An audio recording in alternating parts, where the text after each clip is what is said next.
Okay, hi, welcome to our second webinar today. Really excited to be here. And today we're going to be talking about choice and what that means to you and why it's an important part of that evolution and growth. And before we go any further, I'll introduce ourselves. Which we fail to do on a regular basis. It seems to be a common trait. I'm Nicky, and this is Sarah Godfrey. She forgot her name again. Happens every time.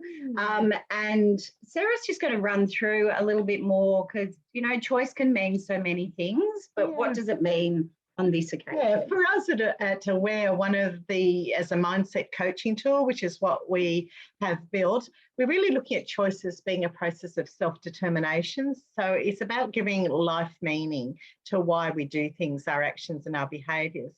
And so we're really looking at the why do we choose, but at a deeper level, meaning what is the motivations that is driving the why, and why would we choose A over B? So what is the driver behind that, and are we aware of it? Because most of the decisions we make perhaps on instinct, which we know can be corrupted if you aren't self-aware.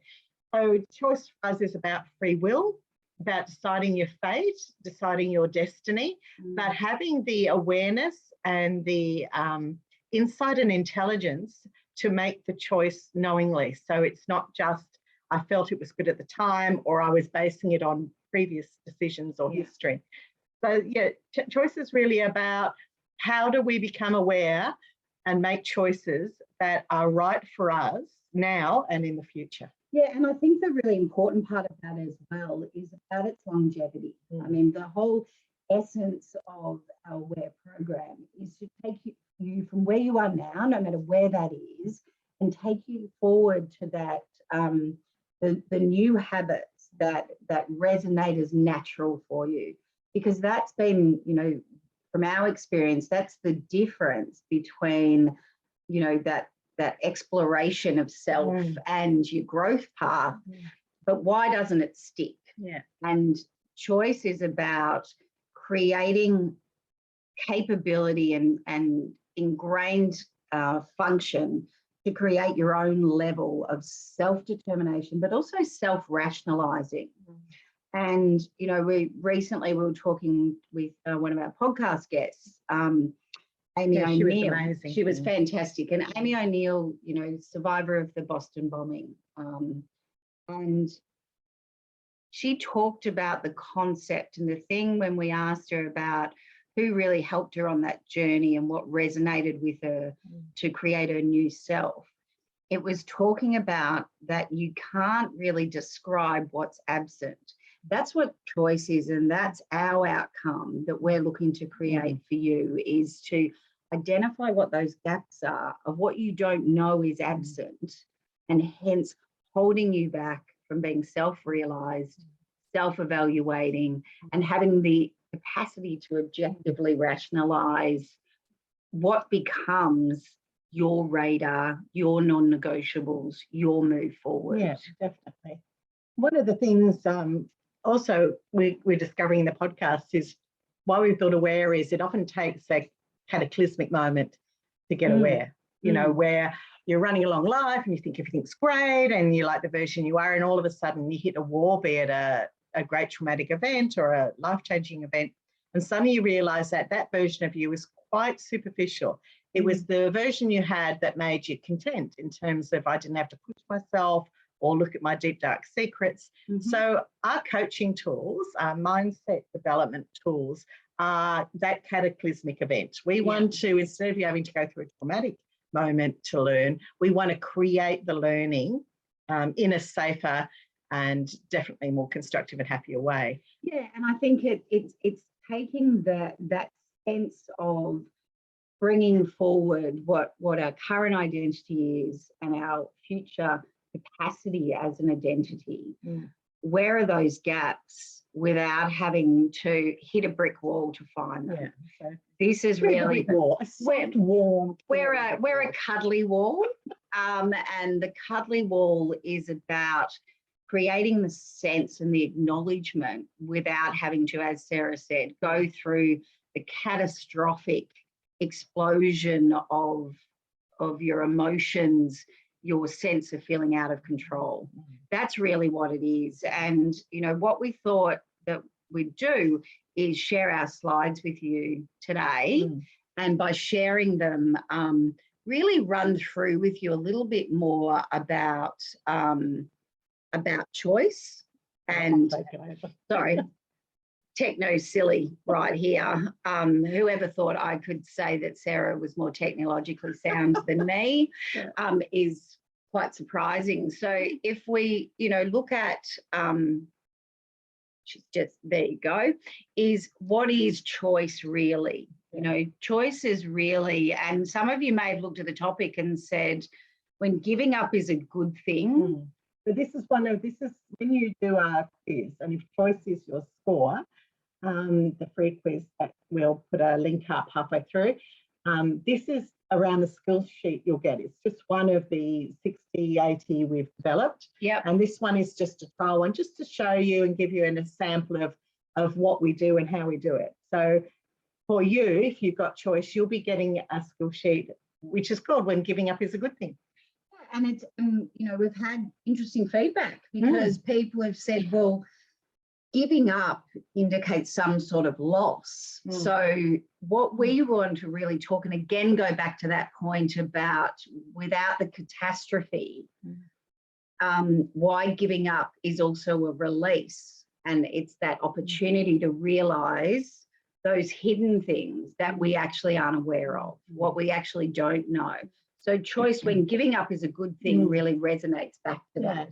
And for coaches out there that are also diving into this to just amp up their skills, but also maybe finding some new and fresh skills for their clients, it's also about, with our clients as coaches, helping them to know that giving up can be a very positive experience. It's just the way that we work around it. But also as coaches, sometimes we need to give up. Not everyone is going to make $1 million. Not everyone is going to be with the right clients. So when is it a good time to give up? When is it a good time to tell your clients that they need to let go of that journey, that pathway they're on? And we want you to be really comfortable with your own sense of letting go. Yeah, and being authentic in that point in time. So a little bit about who are us, apart from the fact that we can't remember our names. I suppose you can speed read through all that. Yeah, but, you know, really in a nutshell, Sarah and I both run our businesses sort of 20 plus years each. So we, and whilst we're very successful in our own right as practitioners, what brought us together was really around how can we combine the impact we've had in our careers with individuals, with organisations, and take it to a new level to be able to share that knowledge and help many others bounce forward and achieve their goals. And we do that with our really nice blend of business, human behaviour, psychology, that coaching and mentoring. And, you know, we often find that whilst we say the same thing, we will use different language, which means that our combined effort resonates with a greater number of people. And that's why we say that these skill sheets, these mindset coaching tools are for life. So if you're just a self-development person, fantastic. If you're a leader and you need to develop your own leadership awareness, your transformation, or if you're a business owner or you're doing a startup, then these are skills that cross all those divides, and you can interchange them in any part of your life. So you can come back and read our amazing histories if you want, but enough for you to know that we are 20 years each in our industry, and what we're bringing into our coaching tools is 20 years of what has worked. So we've selected the gems and then we've moved them into how do we stop the talking, get you to do the action, and that's what it's all about. And it's really about as well that, you know, while Sarah says 20 years, it's very rare to find 40 years and us still being sitting upright to be able to tap into that experience and tap in from so many different perspectives. And that's where I suppose we feel that we've got a really good blend. Let's look at when we're talking about letting go. Let's start that skill sheet. What we start you off with is finding your own mental traps about quitting, about letting go, about releasing yourself from holding on to something that has, had its use by date. And that can be a relationship, it can be a traumatic experience, it can be a job, and it can be a business. There's times in our lives where we get stuck on holding, don't we? Yeah. And we're not sure, or we don't want to find out, why can't I let it go? And there's something attached to that holding on. And that's what we would like to look and at. we talk to them around mental traps because, I know I talk to myself a lot. And Kind of madness. yeah, very much sign of madness, but only in early stages, is that it's finding those mental traps. What are the things that, and in most cases, you're probably doing them subconsciously, that you're not even aware of them. And our role, and through our techniques, bring back to the forefront of what are just the natural tendencies that are holding you back from, without even realizing they're there. Yeah. Is it about status? Is it about that I've always done this, so why could I change? It's like when we talk to people, isn't it, who go, but I've been a psychologist all my life, so how can I be anything else? That's my identity. But maybe that identity is stopping you from recognizing all the other great skill sets that you have to offer. Yeah. We often challenge people by saying, yeah, you're loving who you are right now, and if we said to you, you need to let that identity go, you immediately come against the wall. Oh, no, this is my best version. I want to stay this person. And we're going, there's a problem. So let's look at your mental traps. And we've done a little exercise around that we're going to get you to do now. And then at the end of this little chat, we're going to come back and explain that in a bit more detail. Absolutely. Because we like a good visual aid. And, like our previous webinar where we talked about your animals, the animals that resonate with you and what they mean. Also, when you think about, if you look at this picture, what colour that jumps straight to your mind when you think about is your mental trap? So choose 3 colours. Don't overthink it. These kind of things are organic and intuitive. So choose 3 colours, write them down somewhere, and we will come back and talk to you about why that colour. Yeah. Now, for anyone who's in the profession, don't try and second guess what we're doing. Don't try and analyse what each colour is, because we've deliberately chosen a formula that you won't have seen. So just be organic, just allow yourself to choose. There's no right or wrong. There's no better colour than the other one. Just go with your instinct. What top 3 colours resonate with you? Yeah, and even, if it's difficult, some people find it difficult to visualise that, close your eyes. And so for those with visual impairments, colours are grey, blue, green, yellow, or red. So I'll just say that again. Grey, blue, green, yellow, or red. Okay, let's move on. We're going to come back to that one. That's correct. So we wanted to share some statistics, because we're a bit of a fan, we're a bit of research buffs, did you know, and when we put together Aware, we looked at saying, well, why would people want this? And it's really interesting that 80% of people believe that they're more self-aware than they actually are. That's a lot of people. That is a lot of people. And so just within your group, if you've got 10 people in your group, 8 of those think they're more aware than they are. Yeah. And what's even scarier than that is that, we all aspire to and resonate with the leaders in industry and in life, but 45% of CEOs, decisions are made on gut feel alone. Now, is that because they're so knowledgeable that, they're right on every occasion? Or experiences told them, A equals B. But the trick here is, if 45% of decision makers go on their gut, their instinct, but 80% of that instinct may be less aware than it should be. How many of those decisions are made for the wrong reasons, the wrong motivations, or are the wrong decision to make?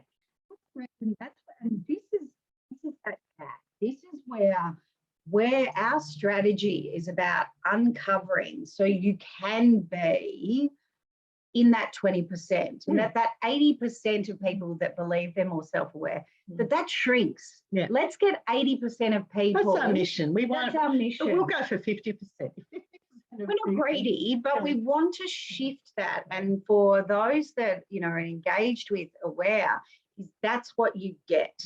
You get the tips, the tricks, the strategies, the new behavioral norms that become natural and just tap into my perceived me versus my actual me. Here's a really easy checklist. If you're sitting here listening and going, yeah, but that's not me, I am self-aware, I'm in that 20%, you're probably wrong. Because being self-aware usually means you understand that there's so much more about yourself and who you are and why you do things yet to learn. So if you're resting in your awareness and you think, yeah, I've landed it, I've done enough of coaching and self-development and psych work, whatever, I'm high enough in my profession, I have enough people wanting my opinion, that's fantastic and great and good on you, well done. However, the fact that that thought is in your head means you are lacking a deeper level of self-awareness. That's right. You've plateaued. And it's about leveraging you to the next point. Yeah. So how's your bags? How's your bags? Nicky has some wonderful bags. I do. And I'm sorry. I was trying to move us off the screen but don't worry about it. No, just ignore us. There we go. We're up the top of the screen now. So when we talk about what does your bag feel like, we're all, everyone talks about the baggage, the bits that hold on to. But what we really want to look at is what haven't you let go of or taken out of your bag? I was talking to a client yesterday. I was talking about, as a couple, this client team that I was working with, whenever they go out for dinner, they don't take a bag. They've got a truck backing up behind them with that much baggage and suitcases. So they're taking a truck of baggage everywhere they go.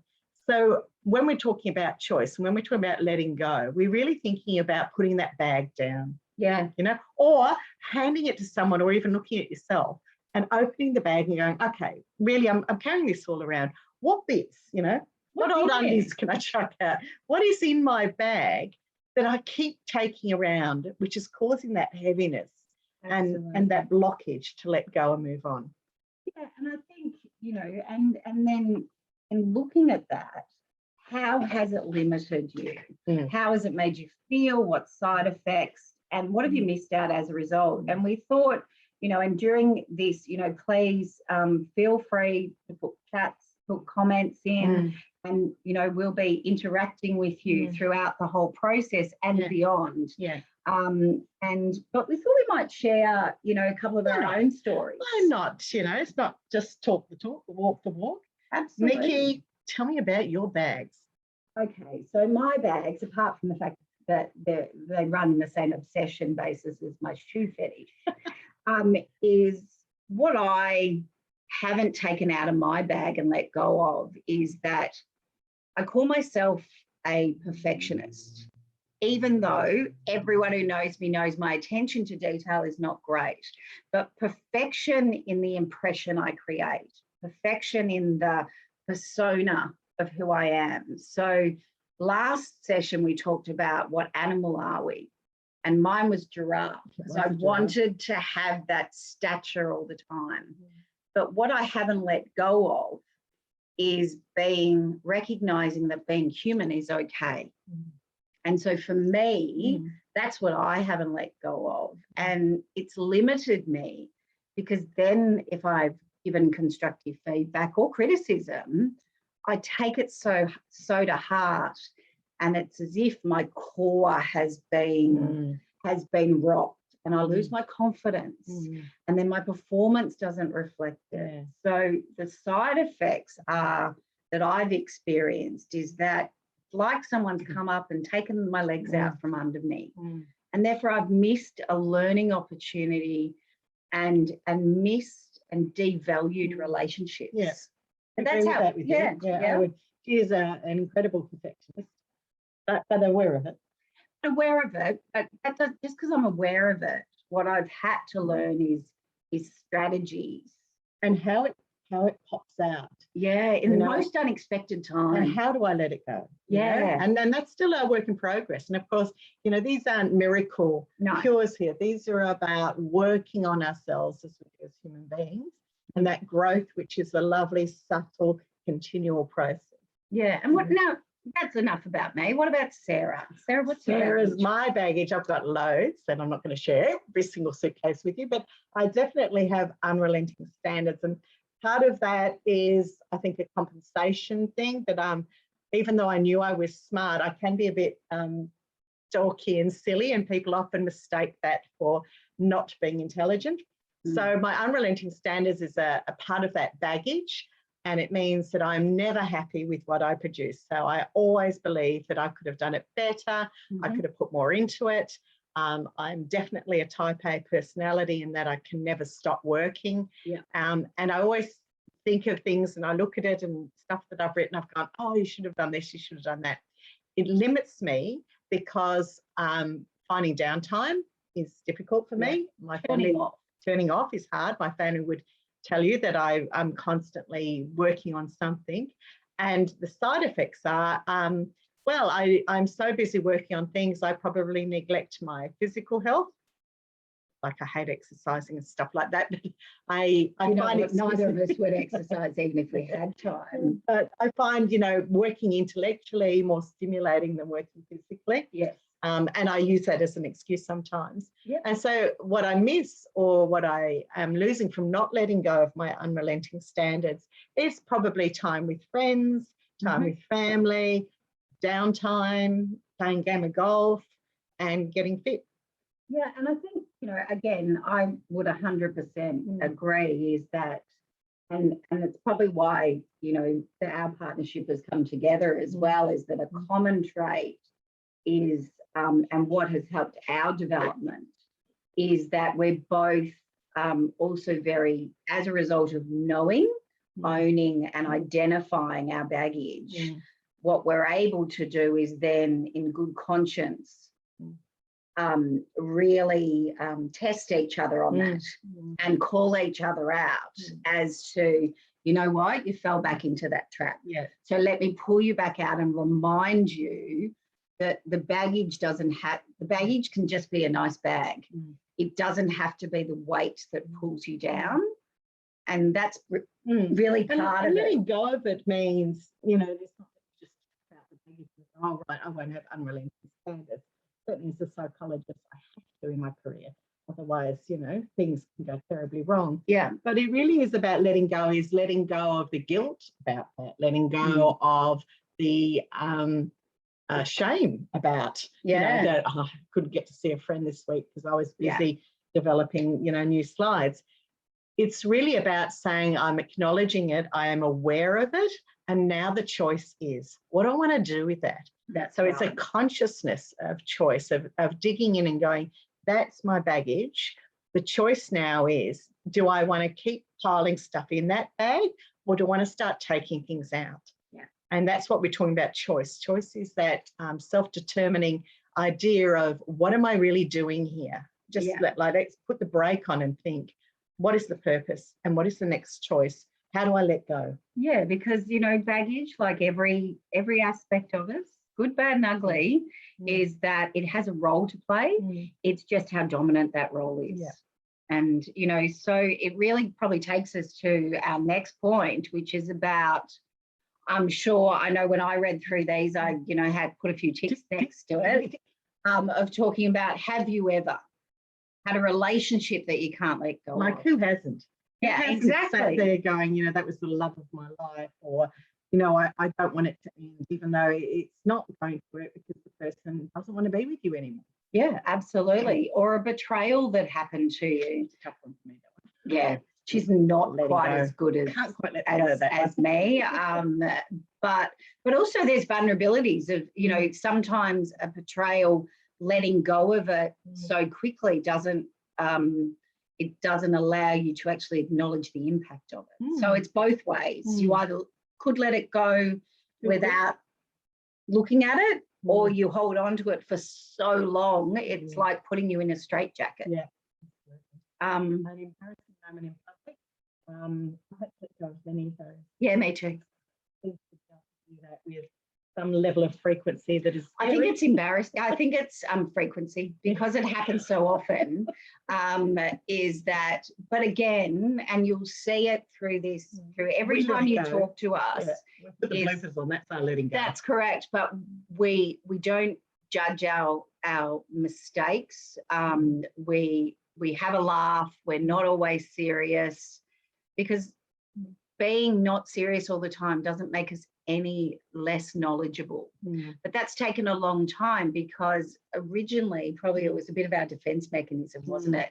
Kind of, if I put on a bit of humor, if I feel like I've messed up. Oh, but we wanted to be taken seriously. So yeah, and we've had to, through our journey professionally, is realise that you're never going to be everyone's cup of tea. Yeah. And just be yourself is probably the easiest one. Absolutely. What about a promotion you didn't get? Oh, I get upset when I don't get. She does. Yeah, I do. And it's such a. That's that unrelenting standards thing. It is the unrelenting standards, but that you know, at its core, the type A personality, where it's really about. But if I put myself out there, it's because I feel so confident I can do this.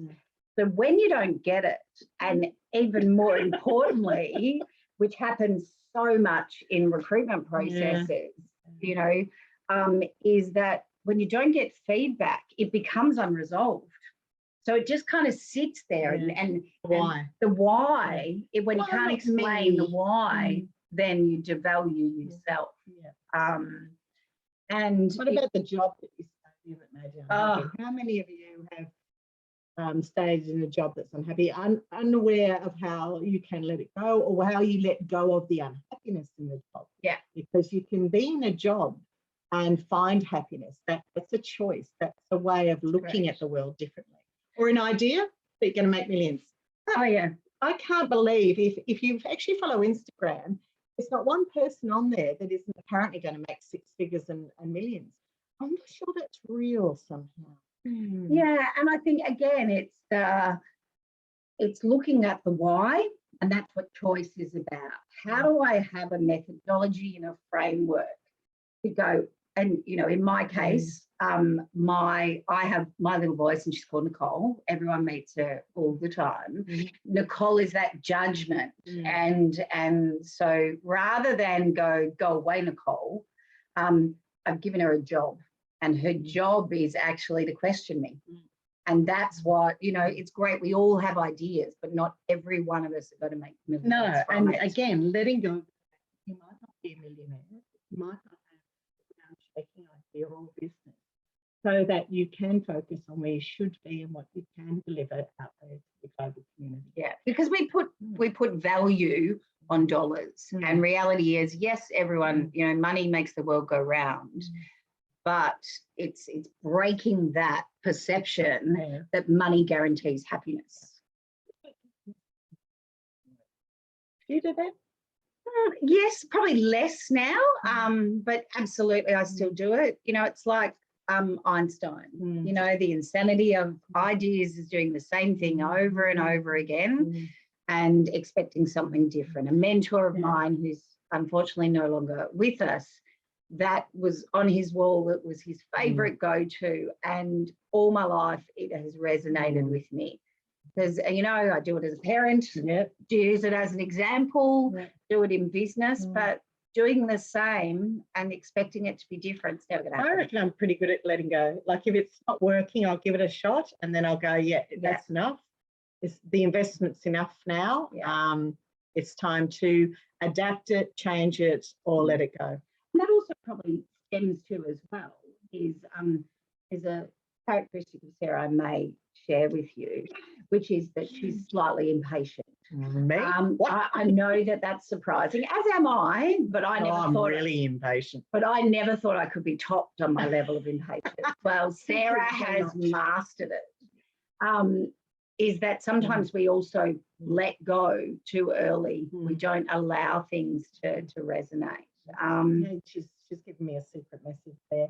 Yeah, that's correct. Stop it. There are times when I have to kick her out of being able to do things. An argument you can't win. Yeah. That's a hard one. Where it's about the you, not about choice. Exactly. The argument, not about letting go of that feeling or that problem or that moment in time. You know, that we get caught up in having to win as if it has a value. Win against another person has some meaning, and it doesn't at all.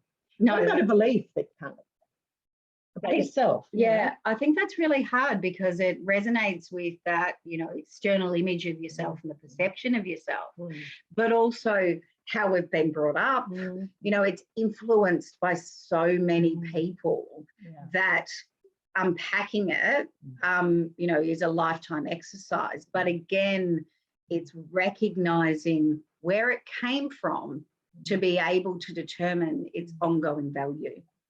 I would like you to do, have a look at that list and identify the ones that you know in your heart you haven't been able to let go as an example for you to start thinking about the why. Yeah. And technology failed us again, so I just kicked Sarah out. It's like one of those moments. Is that what we'd love you to do if you haven't had a chance? Jump on and have a look at our awareness quiz. And not only will it really brings to the forefront where you sit in your journey of growth and your journey of being aware, is it also creates a pathway of development for you. Yes, so no matter where you are, whether you're a mindset coach or a life coach, looking at our tools to use with your clients, or whether you're a self-development, you know, person that loves to get motivated, or you're in business and wanting to think where's the edge to connect with your consumers or your team, start with a quiz. It's free, and it starts to let you know where you're sitting regarding internal and external awareness, which is the basis of our tools. Developing a balance between both of those. Yeah, and it's having, you know, like anything, you can do a quiz, and if you do nothing, then it's, as we talk about, it's feeling stuck and not bouncing forward. But if you're watching today, then it shows, you know, there's something there that you want to do a little bit more of. Now it's about jumping in and having that courage to take the first step. Decisions you make from there are up to you. But, you know, we always talk about that. That's why we've created this, is that we have a proven method of being able to help you take little gems that will resonate with you, and it will absolutely return value. So jump on board. So this is a little exercise. Some of you may have seen it before. It's called Who Sits at Your Boardroom Table? This can be your locker room. It can be a dinner party table. Really, it is about who are the versions of you present. So we'd like you to kind of have a little look at this and just be thinking about it. You know, who's not at the table? What versions of you or experiences of you are not at the table? Who's got the loudest voice? Who's running the meeting? Who's silenced? Which parts of you don't have a voice, don't feel strong enough or confident enough to be expressed? And I think it'd be nice maybe if we give examples again of our boardroom. So do you want to start, or do you want me to start? I think we'll switch it up. Okay. Start today. Well, I'd better find them. You best go and find who's at her table. Okay, so I did the exercise just here. All right, so who was at my table that I can quickly, in this exercise, identify as the psychologist? So it's the professional me, the intelligent me, the thinker, the problem solver me, the confident me, the one who's doing this, even though sometimes we don't feel confident doing it, the insecure me, that little version of me that worries and doubts, emotional me, who's very attuned and connected to her feelings, the vain me, who thinks maybe she should have straightened her hair for this particular webinar, and the outcast me, who's a very young version of me, as a little freckly, skinny redhead, when certainly freckly, skinny redheads were not popular in primary school. And who's not here is sad me. I really don't like feeling sad. And so I often send sad out to the water cooler and don't have that version of me present, because I don't like it. But see, what happens then is when I do invite sad in, when I do allow sad me to be present, she's a bit overwhelming. You know, she gets really sad, and that's not good either, because what she does is then become the loudest voice and silences other voices that would go, yes, it is sad, but you know. So they're mine on the table. The loudest voice always is probably the professional me, the psychologist me, who's had a lovely long journey in the spotlight, about 20 years, and it's really become quite part of who I am. As we say, I do accidentally look at people and analyse them without even thinking, which is annoying for most people, but that's part of who I am now. Nicky. Okay, over to me. So in my space, and you know, clearly there's going to be a few similarities going on here, is that you know, who's running my meeting is the confident me. You know, who's at the table is the confident me, the funny me. I use humor. I'm a storyteller. You know, I'm the engaging one, and you know, most of the time, and again, it's back to the professional me. That's my space. I feel comfortable. We like natural. her. We like her. We like our professional stuff. It just helps. Who feels silenced is probably my, you know, and who's the loudest is I want people to think I rock it. So and that's because inherently my professional me is so much of my identity. So I want to be, you know, probably who's silenced a little bit as a, you know, as a business owner is the recognized me. Like I sometimes think that because we've been quiet achievers. That's correct. You know, we've just done what we do, and but I've silenced too much the need to actually celebrate the impact that I make.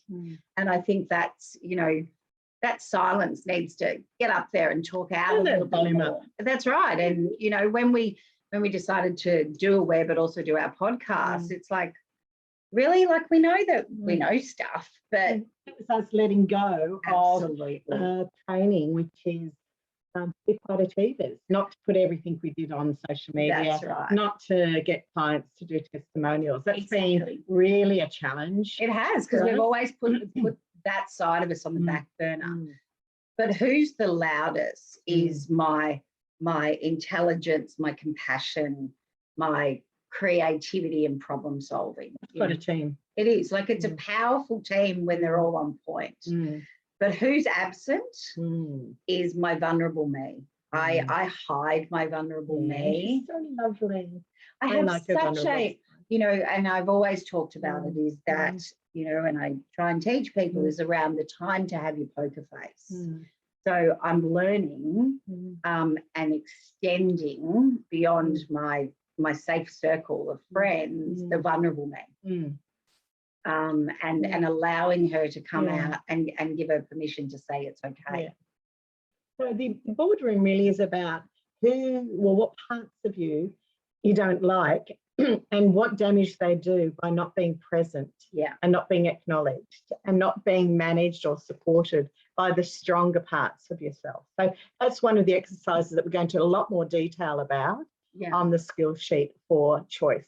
And I think it's really important, because that's where we found the connection between what we see ourselves to be and actually calling out and naming those elements. And that's what aware is. Aware is really helping you find your gaps, recognizing them, owning it, naming it, noticing it, find out where it came from. What's your technology again? Challenge its validity and how to let it go. So that's what we're going to help you focus on, so that it becomes connected. So it's not so much learning all the time off school sheets, it starts to be your own mechanism. And the most important thing, because a lot of the time we see is that on a path of self-development, it's in some way recognizing you're doing something wrong. That's not what we're about, because everything people do and how they're made up, it's not about it being wrong. So we're not here to change who you are. No. We're not going to give We you like you how you are. That's correct. It's just bringing some elements a little bit more to the top and bringing some elements a little bit less, because we're not a cookie cutter approach. We help you find the gaps. We help you take notice, and we teach you the best internal voices to listen to. We've all got them. Yeah. Just got to work out the one that's most constructive to help you move forward. So this is here. We're at the choice. Excuse me. We're at the choice section. We did curiosity last week. We've got connect and commit. But as you can see, the curiosity is about building an idea of what awareness is. Choice is about internal awareness. And that means that you're building your own internal awareness. The next stage is to develop your external awareness. And then what we call meta awareness, which means it's a combination of all. You're starting to get a really lovely balance of how you can truly see yourself, but really importantly, how actual people see you. Because that's a real gap about how we think we come across socially and yet how we really are perceived. And as we meet more and more people through our Aware program, we're really seeing that the external awareness, that understanding how you come across, excuse me, is a weakness. Yeah, absolutely. And so, you know, we wanted to, you know, Sarah likes a bit of picture drawing, is that really to us, Aware is about that evolution to feel confident, focused and calm, to be able to tackle any circumstances, any, you know, it's not that you're not going to have steps back when we don't have the wonder cure, but it's more about how do I give a rational version of myself to grow in yourself, to lead yourself and others, and to grow your business and your overall personal impact that you want it to be. If you look at the map, Aware reality check is up. Look, is it there? It's up the top. So that's our starting point.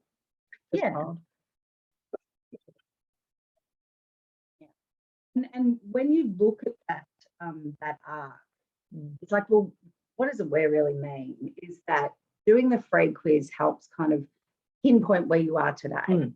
And then giving you the reality is about, okay, well then what do I do with this? You know, how do I grow it? What does that look like? What do I get for it? Yeah. What are the skills? What is the package I need to start moving? Yeah. And then the task, skill sheet. Yeah. For the coaches who want to use our program, and what we get is we call the MAP, which is the monthly Aware package. And you get 2 quizzes and 2 skill sheets every month that you can use with your clients, or you can use on yourself and adapt the model depending on what your client needs are. And they include tasks, a reflection exercise, practice exercises, and we also have a mindset meditation just to help with the confidence and also the zen of putting yourself through these challenging but also release and make your mind available to actually take on board the intent behind, and therefore optimize the impact that's going to happen by finding it, owning it, naming it, and having a plan of what you can do with it. And there's also, you know, further interaction opportunities with us through our Facebook group, through coaching with us, but also as well, even these webinars, you know, and as a group then we want to build a community, don't we? We want to build a community of people who are self-motivated to become aware, or are coaching and want to use awareness as another level to add to their toolkit, and meet on our private Facebook group, which is a different one to this one. And where we can coach each other, we can network, we can explore, we can open up and talk about our own hurdles and discoveries along the way. Enough about us. What we wanted to do is, you know, we did ask you to have a look at your colour and really kind of discover why it connects with you. So let's go through grey. So if you chose grey, the mental track that's holding you back is the unconscious bias factor. And we won't go into too much detail No. because you're probably all getting tired now. Yeah, you're probably done with This in your us. skill sheet, which is a self-imposed validation or opinion. So the unconscious bias means that, you know, whether you like it or not, we've decided to put our time and energy into something, and that's why we don't let it go. It's an unconscious thing that we think because we've put energy into it, we have to continue it no matter what is happening. Yeah, absolutely. Do you want to talk about the blue? Yeah, so blue is about FOMO. I'm a big sufferer of FOMO. Is that, you know, it's always around that choice of, because I can't be there, because I'm going to miss out, there's some loss that's going to occur, as opposed to... Like if I don't give up this idea, I'm going to miss out on the screen that I would have made, rather than focusing on, is the idea the idea that you need right now? Is it a warranted idea? So fear of missing out is about missing out on what you think the idea or the relationship, whatever it is, the job. Correct. And it's that a real fear, or is it just your projection? That's correct, 100%. So green is control illusion. It's the idea that you actually have some real control over the end result of this idea, the relationship, the job, whatever it is. Yeah.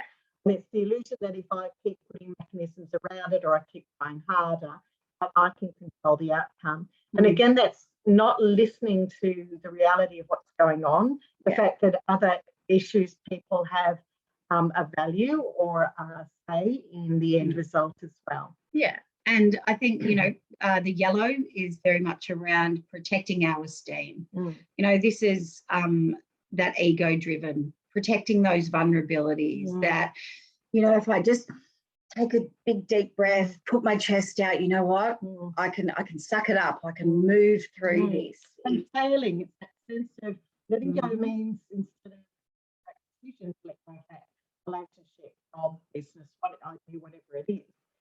It's the sense of failing, that I had to give up rather than persevere. And yellow's both sides. Absolutely. And the last one, red, is the quit phobia mental attack.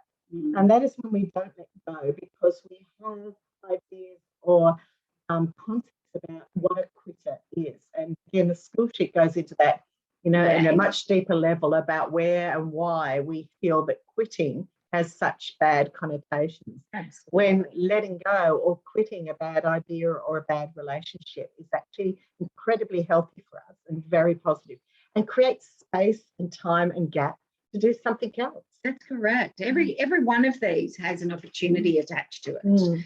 And I think, you know, that's really why doing that exercise wanted to bring it back to that essence of that choice is about internal awareness. And, you know, that's us at Aware. You know, we're sharing our contact details, we were until I stopped the screen sharing. Whatever.